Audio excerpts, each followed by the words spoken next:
Assalamualaikum warahmatullahi wabarakatuh. Hai anak-anak hebat, ketemu lagi dengan Ibu Rika di ruang belajar bahasa Indonesia. Bagaimana kabar kalian hari ini? Semoga senantiasa sehat ya. Baiklah, yuk kita mulai pembelajaran hari ini. Simak baik-baik ya. Baiklah anak-anak hebat, sebelum kita mulai, Ibu mau bertanya nih. Apakah kalian mempunyai sosok idola atau seorang idola? Tentunya kalian punya ya. Berbicara tentang idola, apa sih idola itu? Nah, idola itu adalah orang atau tokoh yang kita kagumi, bahkan mungkin kita punya keinginan ingin menjadi seperti beliau. Coba perhatikan di sini Ibu ada beberapa gambar atau foto. Di gambar pertama, siapa yang tidak kenal beliau ya? Orang terkenal yang ada di Indonesia, terkenal dengan kepintaran, bahkan orang pertama Indonesia yang bisa membuat pesawat terbang. Beliau adalah, ya betul, B.J. Habibie. Yang kedua, ada Raffi Ahmad dan juga Nagita Slavina. Siapa juga sih yang tidak kenal mereka? Couple yang orang kaya ya, yang terkenal, namun mereka tetap humble atau rendah hati. Di gambar ketiga, ada sosok yang maaf, mungkin di sini ada keterbatasan fisik. Namun perhatikan, beliau memiliki kelebihan atau keahlian dalam fotografer. Dan di gambar keempat ada beberapa gambar seorang siswa dengan susah payah berangkat ke sekolah ya, di mana medan atau jalan yang mereka lalui itu sangat curam, bahkan terkena longsor. Namun mereka dengan semangatnya tetap pergi ke sekolah. Luar biasa ya, menginspirasi. Nah, jadi sudah ada gambaran kan? Tadi apa sih inti dari melihat gambar tokoh idola ya? Tentunya tokoh-tokoh tadi itu bisa menginspirasi kalian. Itu juga yang akan kita pelajari hari ini, yaitu tentang teks cerita inspiratif. Apa sih teks cerita inspiratif itu? Mari kita simak bersama-sama. Cerita inspiratif adalah kisah yang menginspirasi seseorang sehingga dapat menggerakkan hati dan termotivasi untuk berbuat lebih baik, lebih peduli, dan lebih berempati terhadap orang lain. Sekarang yuk kita kenali ciri-ciri dari teks cerita inspiratif. Yang pertama, berbentuk naratif.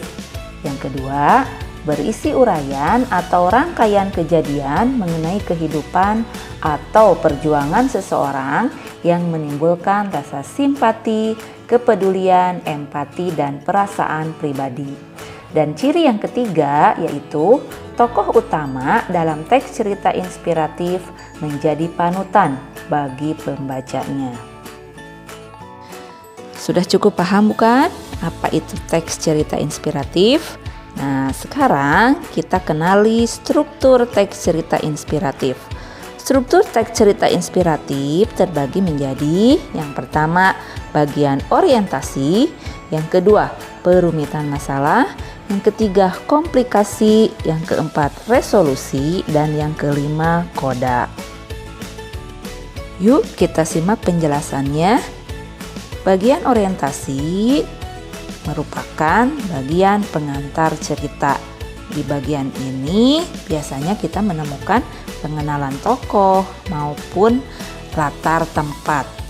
Di bagian yang kedua berupa perumitan peristiwa, yaitu dapat berisi kisah tokoh dan peristiwa menuju ke puncak cerita atau konflik.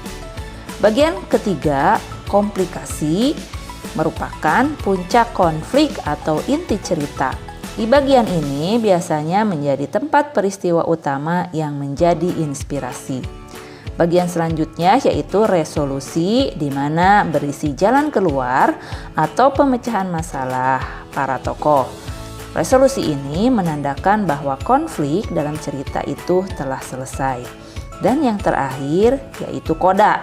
Di bagian akhir cerita ini bisa kita temukan pesan atau pelajaran atau pesan moral yang dapat diambil. Koda juga bisa disebut sebagai akhir cerita. Yuk kita simak contoh cerita berikut. Judulnya Paku dan Palu.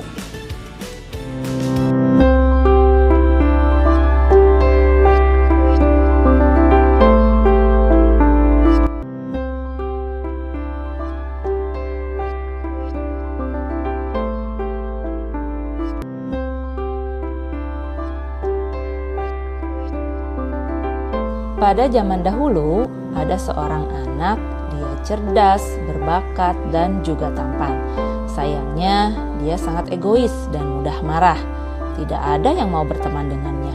Sering dia marah-marah dan mengumbar kata-kata yang menyakitkan kepada orang-orang di sekitarnya. Orang tua itu sangat cemas dengan temperamen anaknya. Mereka berpikir apa yang harus mereka lakukan. Suatu hari, ayahnya mendapat suatu ide.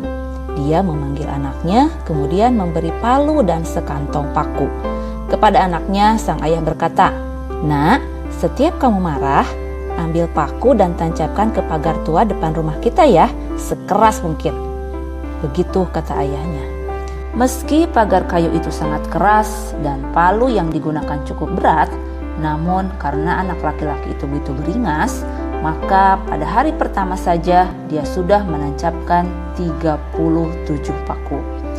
Hari demi hari, minggu demi minggu, jumlah paku yang ditancapkan pun makin lama makin berkurang. Setelah beberapa waktu, anak itu mulai paham, menahan amarah itu jauh lebih mudah daripada ditancapkan paku ke pagar. Suatu hari, anak itu tidak lagi memerlukan paku dan palu.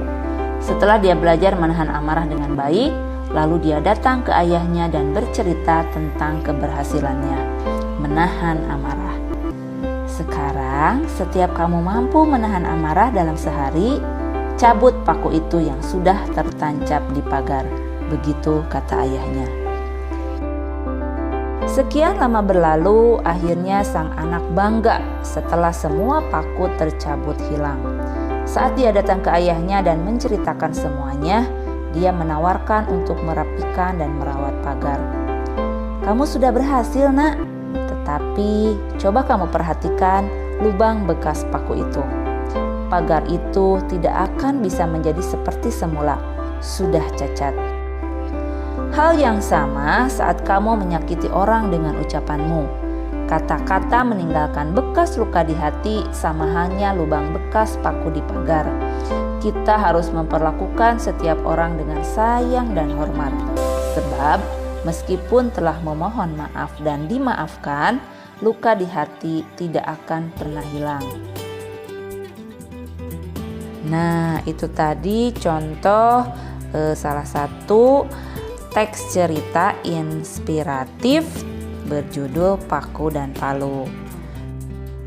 Nah, anak-anak hebat, sekarang mari kita analisis struktur teks cerita inspiratifnya. Di bagian ini yang tadi sudah Ibu bacakan, bagian tersebut termasuk ke dalam struktur bagian orientasi. Kenapa? Karena di bagian tersebut menjelaskan mengenai tokoh serta pengantar cerita. Bagian awal cerita memberikan keterangan tempat serta waktu serta sedikit alasan ataupun juga sedikit ulasan mengenai tokoh yang ada dalam cerita tersebut. Di bagian selanjutnya ini merupakan perumitan peristiwa. Kenapa? Karena di bagian ini menyajikan rangkaian peristiwa, yaitu kecemasan orang tua terhadap temperamen anaknya. Kemudian orang tua tersebut memberikan tugas untuk menancapkan paku di setiap dia marah. Anak-anak hebat, mari kita lanjutkan analisis cerita inspiratif tadi ya. Nah, sekarang kita beralih ke bagian berikutnya, di mana di bagian ini merupakan bagian komplikasi. Di bagian ini terjadi konflik pada tokoh anak laki-laki tersebut, di mana dia ketika untuk menancapkan paku setiap marah dan mencabutnya ketika menahan amarah. Nah, di sini sudah muncul sebuah konflik ya. Lanjut bagian berikutnya, yaitu struktur resolusi.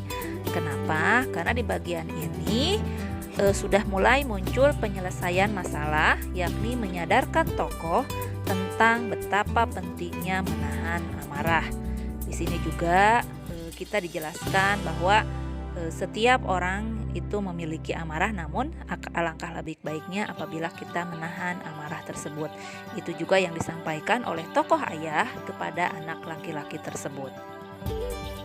Nah, anak-anak hebat, kita sudah berada di struktur terakhir di bagian teks cerita inspiratif, yaitu siapa yang bisa?